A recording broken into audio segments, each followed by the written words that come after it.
नमस्कार, स्वागत है आप सभी का डीडी न्यूज में। आपके साथ मैं हूं संध्या शर्मा। आइए बुलेटिन की शुरुआत करते हैं हेडलाइंस के साथ। प्रधानमंत्री आज महाराष्ट्र में करेंगे ताबड़तोड़ रैलियां। अमित शाह भी प्रचार को देंगे धार। वहीं राहुल गांधी, उद्धव ठाकरे, शरद पवार समेत एमपीए के नेता भी प्रचार में जुटे।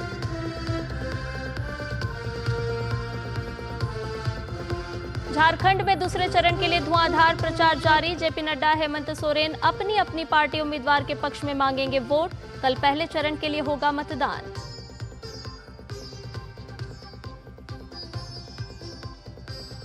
झारखंड और बंगाल में ईडी का छापा। बांग्लादेशी घुसपैठ से जुड़े मनी लॉन्ड्रिंग के आरोप में 17 जगहों पर कार्रवाई।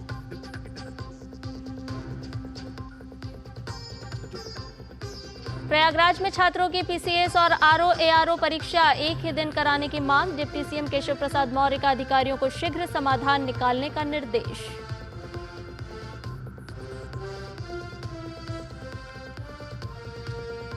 महिला एशियन चैंपियंस ट्रॉफी हॉकी प्रतियोगिता में भारतीय टीम का दक्षिण कोरिया से होगा सामना। मलेशिया को हराकर चैंपियनशिप में भारत की दमदार शुरुआत।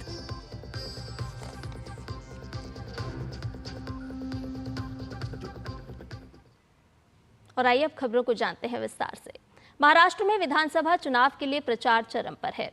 विभिन्न राजनीतिक दलों के नेता मतदाताओं का समर्थन जुटाने के लिए पूरे राज्य में रैलियां, रोड शो और जनसभाएं कर रहे हैं।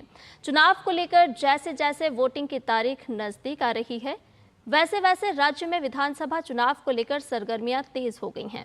बीजेपी के स्टार प्रचारकों में से एक प्रधानमंत्री नरेंद्र मोदी महाराष्ट्र में ताबड़तोड़ रैलियां कर रहे हैं। पीएम मोदी आज महाराष्ट्र में 3 विशाल जनसभाएं करेंगे। सबसे पहले पीएम चिमूर में जनसभा करेंगे, उसके बाद सोलापुर और पुणे में महायुति उम्मीदवार के लिए समर्थन मांगेंगे। महाराष्ट्र विधानसभा चुनाव के प्रचार के लिए महायुति और महाविकास आघाड़ी के नेताओं ने पूरी ताकत झोंक दी है। प्रधानमंत्री नरेंद्र मोदी का ये पिछले 5 दिनों में तीसरा दौरा है। महाराष्ट्र की सभी 288 विधानसभा सीटों पर 20 नवंबर को मतदान होने वाला है। वहीं चुनाव के परिणाम 23 नवंबर को घोषित किए जाएंगे। महाराष्ट्र विधानसभा चुनाव के लिए हर बीतते दिन के साथ चुनावी पारा बढ़ता जा रहा है। भाजपा के वरिष्ठ नेता अमित शाह आज राज्य में धुआंधार रैलियां कर पार्टी के चुनाव अभियान को धार देंगे। अमित शाह आज घाटकोपर पूर्व विधानसभा और बोरीवली विधानसभा में जनसभा करेंगे। अमित शाह ने राज्य में अब तक की रैलियों में भाजपा के संकल्प पत्र पर खास फोकस किया है। उन्होंने कहा है, भाजपा के संकल्प पत्थर की लकीर होते हैं। केंद्र हो या राज्य, जब भाजपा की सरकार बनती है तो हम हमारे संकल्पों को सिद्ध करते हैं। अमित शाह ने विश्वास व्यक्त किया है कि विधानसभा चुनाव में महाराष्ट्र की जनता महायुति के प्रत्याशियों के लिए अभूतपूर्व जीत सुनिश्चित करेगी।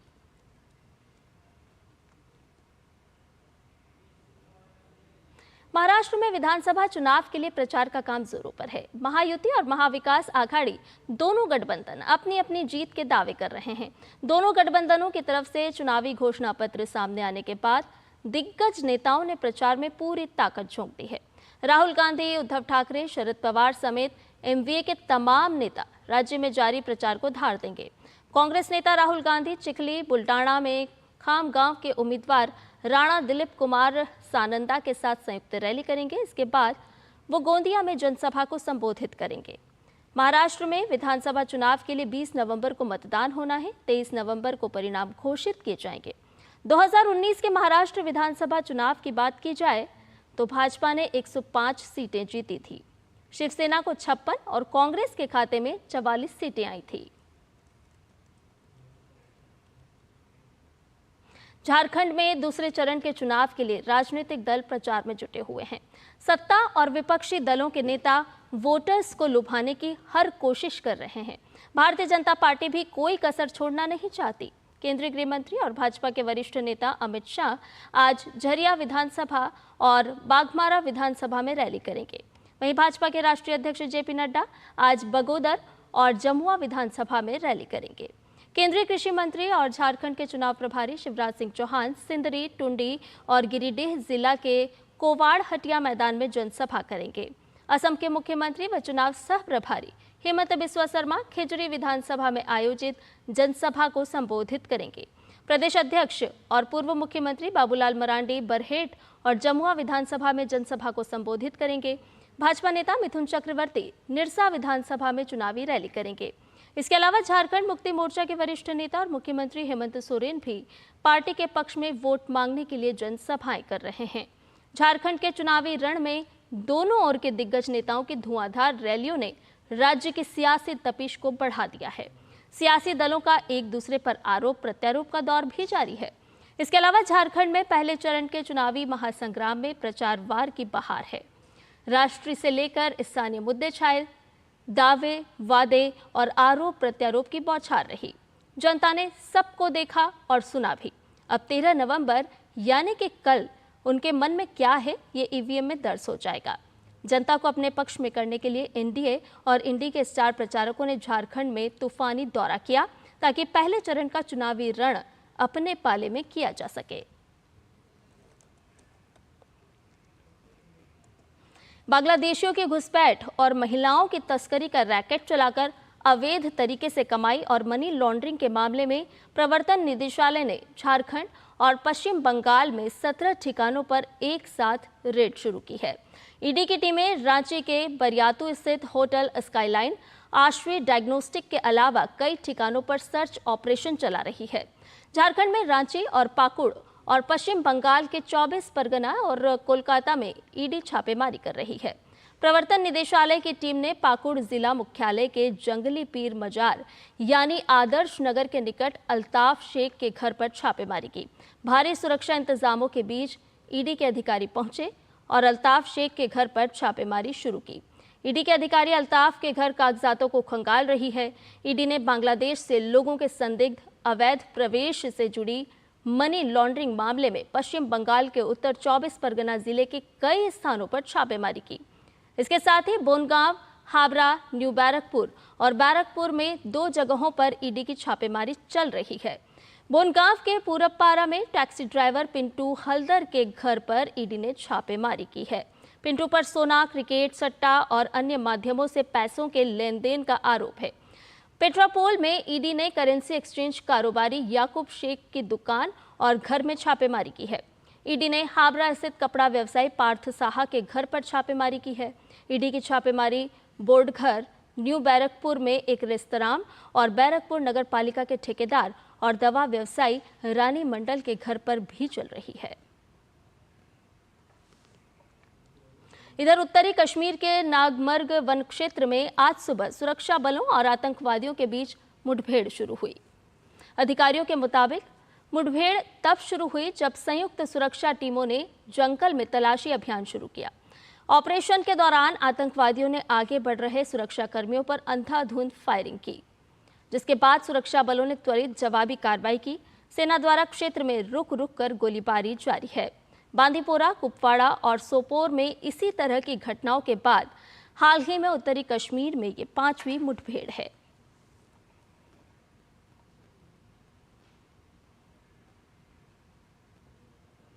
प्रयागराज में यूपी लोक सेवा आयोग के खिलाफ प्रतियोगी अभ्यर्थियों का आंदोलन आज भी लगातार दूसरे दिन जारी है। रविवार रात आयोग के दफ्तर के बाहर बड़ी संख्या में छात्र जुटे रहे और नारेबाजी करते हुए अपना विरोध दर्ज कराते रहे। वहीं कई महिला अभ्यर्थी आयोग के दफ्तर के बाहर डटी रहीं। आधी रात में पुलिस कमिश्नर और डीएम ने इन्हें समझाने की कोशिश की, लेकिन छात्र मानने को तैयार नहीं हुए। आज सुबह से ही लोक सेवा आयोग के कई अधिकारी मौके पर पहुंचे। खुद जिला अधिकारी इनसे बातचीत कर रहे हैं।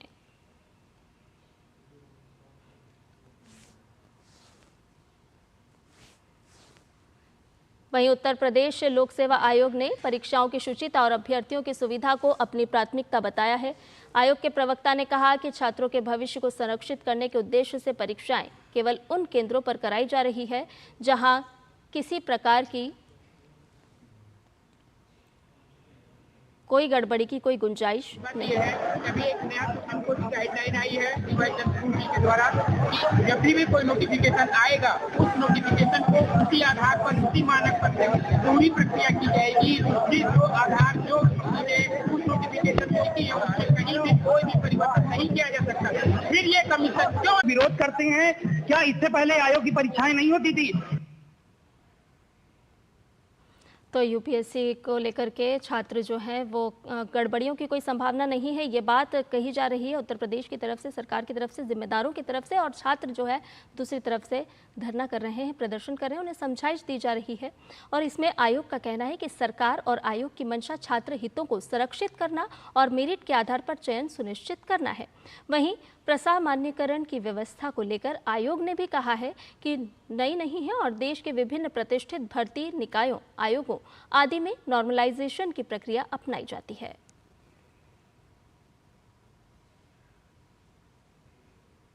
वहीं उत्तर प्रदेश के उप मुख्यमंत्री केशव प्रसाद मौर्य ने भी सभी सक्षम अधिकारियों से छात्रों की मांगों को संवेदनशीलता से सुनने और समाधान निकालने की बात कही है।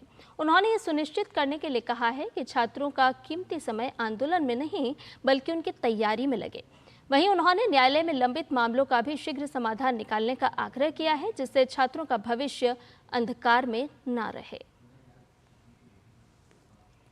उत्तर प्रदेश लोक सेवा आयोग के नॉर्मलाइजेशन के खिलाफ आंदोलित अभ्यर्थियों में आक्रोश चरम पर है। प्रतियोगी छात्र वन डे वन शिफ्ट में एग्जाम कराए जाने की मांग कर रहे हैं। इसके साथ ही प्रतियोगी छात्र नॉर्मलाइजेशन की प्रक्रिया का भी विरोध कर रहे हैं।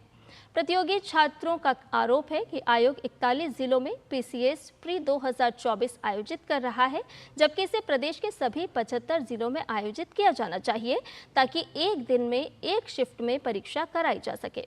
इससे आयोग को नॉर्मलाइजेशन की जरूरत भी नहीं पड़ेगी।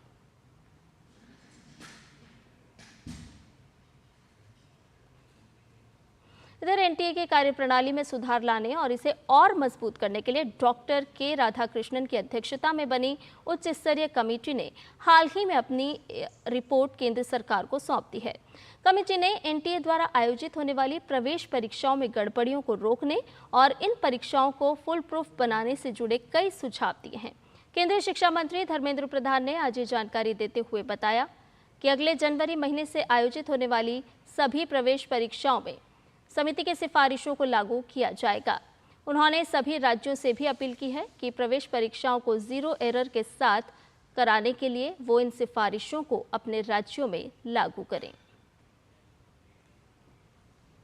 देश में जनवरी महीने से नया एंट्रेंस का अगले साल के लिए सीरीज शुरू हो जाएगा। उस समय में पिछले साल की जो अनुभव आया था उसके ऊपर सरकार ने बहुत सारे रिफॉर्म अप्रोच लिया है। एनटीए को एक नया रूप में ले आने का रिकमेंडेशन राधाकृष्णन कमेटी की था, सुप्रीम कोर्ट की आदेश भी हुई था। इस आलेख पे कमेटी ने अपना रिपोर्ट इसी महीने में दे भी दिया है। उसको इम्प्लीमेंटेशन करने के लिए राज्यों की भी बहुत मदद आवश्यकता है। उसके बारे में मैंने सभी को अपील किया है। एग्जामिनेशन को, विशेष करके एंट्रेंस एग्जामिनेशन को जीरो एरर तक ले जाना भारत सरकार, राज्य सरकार दोनों की दायित्व है। हम एक टीम होके हमारी देश की बच्चों को कॉन्फिडेंस बिल्ड करने के लिए काम मिलकर करेंगे। और बुलेटिन में खबरें अभी और भी हैं, लेकिन फिलहाल रुक रहे एक छोटे से ब्रेक के लिए जल्द हाजिर होंगे।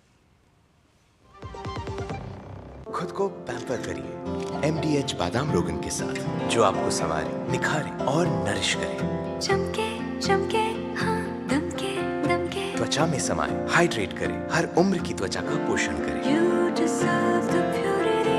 MDH बादाम रोगन, नेचुरल, टेंडर, प्योर। चमके चमके जब धरती चीर कर निकलता है लोहे का पत्थर और मिलता है मोंगिया के जोश से, फिर तपता है, पिघलता है और बनता है फौलाद। अब होता है सरिया सारी खूबियों के साथ। मोंगिया स्टील, मजबूत देश का मजबूत सरिया। दादू, ये प्रीमियम क्या होता है? बेटा प्रीमियम मतलब समझ लो पेट्रोल। जब तक कार में पेट्रोल है तब तक कार चलेगी, पेट्रोल खत्म कार स्टॉप। बट पापा, इस बार पेट्रोल खत्म होने पर भी कार चलती रहेगी। वो कैसे? LIC के जीवन लाभ में प्रीमियम पेमेंट हो जाए स्टॉप, पर पॉलिसी के फायदे चलते रहते हैं। मतलब अब लाइफ की गाड़ी चलेगी नॉन स्टॉप। LIC हर पल आपके साथ। अब आया असली स्वाद। अब आया स्वाद। जब स्वाद के पड़े हो लाले तो MDH का चंकी चाट मसाला डालें। MDH का चंकी चाट मसाला। MDH। और ब्रेक के बाद समाचार में आपका एक बार फिर से स्वागत है। ये खबरों में बढ़ते हैं आगे। सॉलिसिटर जनरल तुषार मेहता ने प्रतिबंधित संगठन पीएफआई के पूर्व प्रमुख अबू बकर के मेडिकल ग्राउंड के आधार पर जमानत याचिका का विरोध किया है।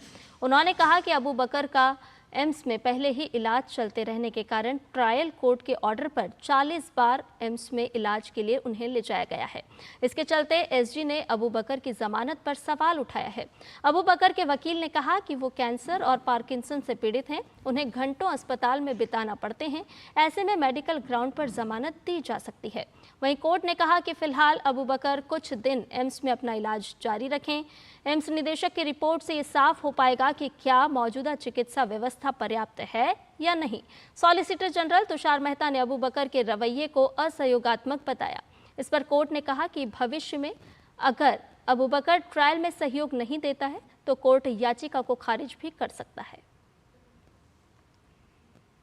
और उत्तराखंड के देहरादून में भीषण सड़क हादसा हो गया। इस दर्दनाक सड़क हादसे में 6 लोगों की मौत हो गई है, जबकि 1 घायल है। घायल को सिनर्जी हॉस्पिटल में भर्ती कराया गया है। यह हादसा थाना कैंट क्षेत्र के ओएनजीसी चौक में हुआ है। जानकारी के मुताबिक देर रात ओएनजीसी चौराहे पर एक कंटेनर ट्रक और इनोवा कार की टक्कर हो गई थी। इनोवा कार में 7 लोग सवार थे। और अब बात करते हैं COP29 की। जी हां, अजरबैजान की राजधानी बाकू में संयुक्त राष्ट्र के 29वें वार्षिक जलवायु परिवर्तन सम्मेलन जारी है। इस सम्मेलन में अजरबैजान ने सभी देशों से लंबित मुद्दों को तत्काल सुलझाने की अपील की।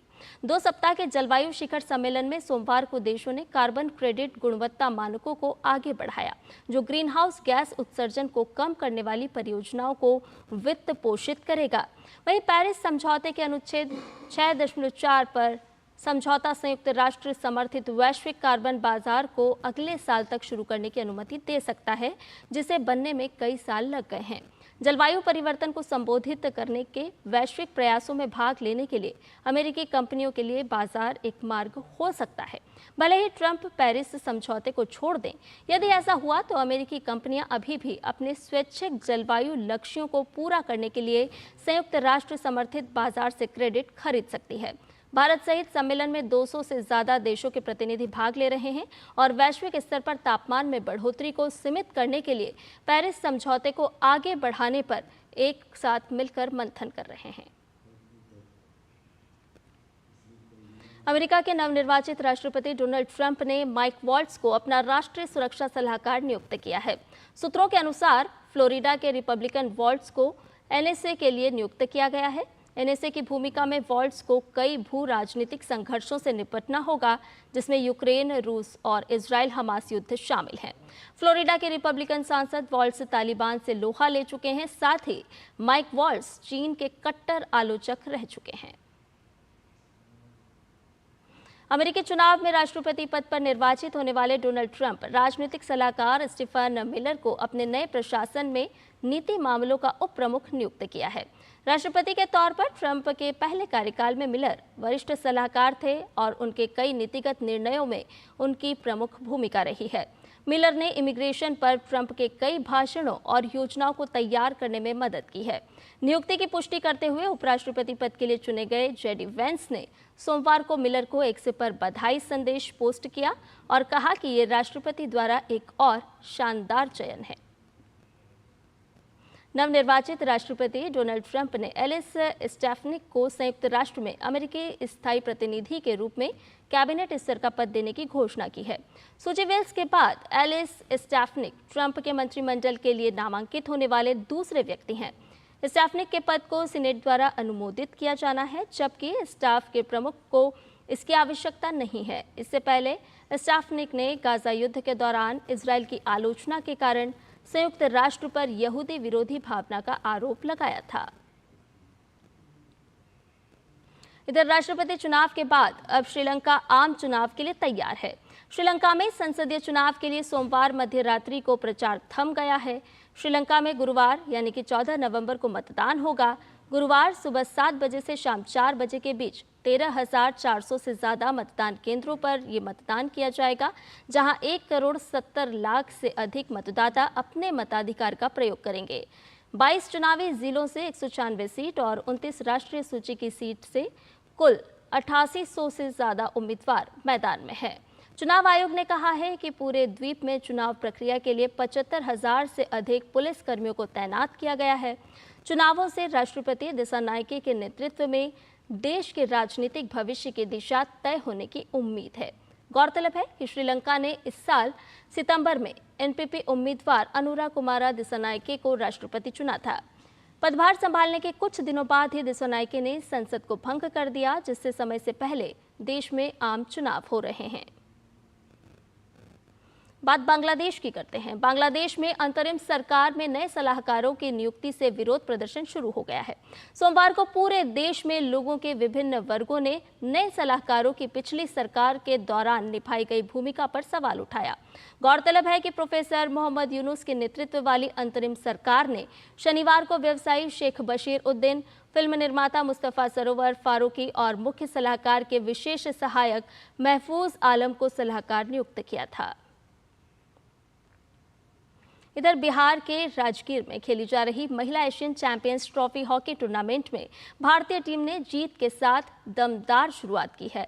भारतीय टीम अपने दूसरे मुकाबले में आज दक्षिण कोरिया के खिलाफ मैदान पर उतरेगी। आज शाम 4:45 पर भारतीय टीम दक्षिण कोरिया से भिड़ेगी। भारत ने अपने पहले मुकाबले में मलेशिया की टीम को 4-0 से हराया। इस टूर्नामेंट में भारतीय महिला हॉकी टीम की कमान सलीमा टेटे संभाल रही हैं।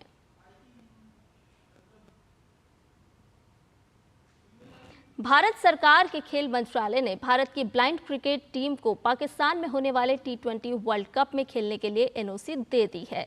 इस महीने के अंत में ही पाकिस्तान में टूर्नामेंट होना है। केंद्रीय खेल और युवा मामलों के मंत्रालय ने इंडियन ब्लाइंड क्रिकेट टीम को इस विश्व कप के लिए अपनी इजाजत दे दी है। पाकिस्तान में ये प्रतियोगिता 23 नवंबर से 3 दिसंबर तक खेली जानी है। हालांकि खेल मंत्रालय की ओर से एनओसी मिलने के बाद भी टीम का पाकिस्तान जाना कंफर्म नहीं है, क्योंकि गृह मंत्रालय और विदेश मंत्रालय से अंतिम इजाजत मिलनी अभी बाकी है। भारतीय क्रिकेट टीम को वर्ष 2018 में भी अनुमति नहीं मिली थी, जबकि पिछले साल भारत में हुई इसी विश्व कप के लिए पाकिस्तानी टीम भारत नहीं आई थी। इधर भारत के स्वदेशी खेल को जमीनी स्तर पर मजबूत करने की एक अभूतपूर्व पहल में kho kho federation of India ने देश भर में स्कूली छात्रों को लक्षित करते हुए एक व्यापक पंजीकरण अभियान शुरू किया है। भारत 13 से 16 जनवरी 2024 तक नई दिल्ली के RGI स्टेडियम में पहली बार खो खो विश्व कप की मेजबानी करने की तैयारी कर रहा है। ऑफ डिजिटल एंटरप्रेन्योर्स के सहयोग से जारी यह डिजिटल पंजीकरण अभियान पूरे भारत में 7,132 शहरों और 1,160 स्कूलों तक पहुंच चुका है। दक्षिणी राज्य तेलंगाना से लेकर उत्तर प्रदेश तक अब तक कक्षा 6ठी से 11वीं तक के छात्रों ने इस प्रोग्राम में सक्रिय रूप से पंजीकरण कराया है। और ग्रैंड मास्टर अरविंद चिदम्बरम ने आखिरी 2 क्लासिकल दौर में शानदार प्रदर्शन करके चेन्नई ग्रैंड मास्टर्स खिताब जीत लिया, जबकि ग्रैंड मास्टर वी प्रणव पूरे टूर्नामेंट में अपराजय रहकर चैलेंजर्स खिताब के हकदार बने। मास्टर्स वर्ग में शीर्ष स्थान के लिए त्रिकोणीय मुकाबला था, जिसमें अरविंद ने ग्रैंड मास्टर लेवोन आरोनियन को पहले ब्लिट्स प्लेऑफ में हराया। इसके बाद काले मोहरों से खेलते हुए दूसरा मुकाबला ड्रॉ खेला। कश्मीर और लद्दाख में सीजन की पहली बर्फबारी हुई है। अब यहाँ के पहाड़ सफेद हो गए हैं। कश्मीर के कई पर्वतीय क्षेत्रों में बर्फबारी हुई है। राजौरी में तेज बारिश के साथ ओले गिरे। प्रदेश के अधिकांश हिस्सों में बादल छाने के साथ खराब दृश्यता रही। मौसम विभाग के पूर्वानुमान के अनुसार आज मौसम शुष्क बना रहेगा। वहीं अगले 4 दिनों तक मौसम में कोई खास बदलाव की संभावना नहीं है। अधिकारियों ने मुगल रोड और गुरेज बांदी रोड को यातायात के लिए बंद कर दिया। सोमवार को मुगल रोड और गुरेज में हल्की बर्फबारी हुई। बाद में ट्रैफिक पुलिस ने सड़क पर आवाजाही बंद कर दी। उधर मुगल रोड पर देर रात तक ताज़ा बर्फबारी का सिलसिला जारी रहा। नतीजतन वहां 4 इंच से ज़्यादा बर्फ जम गई। राजधानी टॉप में 3 इंच और तुलाल में 3 इंच से ज़्यादा बर्फबारी दर्ज की गई। साधना टॉप में बर्फबारी हुई। वहीं करनाह में भी 5 इंच बर्फबारी दर्ज की गई। उधर गुलमर्ग में सोमवार को इस सीजन की दूसरी बर्फबारी हुई। बीती रात यहां 4 इंच से ज़्यादा बर्फबारी दर्ज की गई। ट्रैफिक पुलिस अधिकारियों के अनुसार यदि मौसम में सुधार होता है तो सड़क की हालत ठीक रहती है तो जम्मू श्रीनगर राष्ट्रीय राजमार्ग और मुगल रोड पर दोनों ओर से छोटे वाहनों को चलने की अनुमति दी जाएगी। अधिकारियों ने लोगों को यात्रा शुरू करने से पहले ट्रैफिक कंट्रोल रूम से संपर्क करने की सलाह भी दी है। और इसके साथ ही समाचार में फिलहाल मेरे साथ इतना ही। मुझे दीजिए इजाजत। नमस्कार।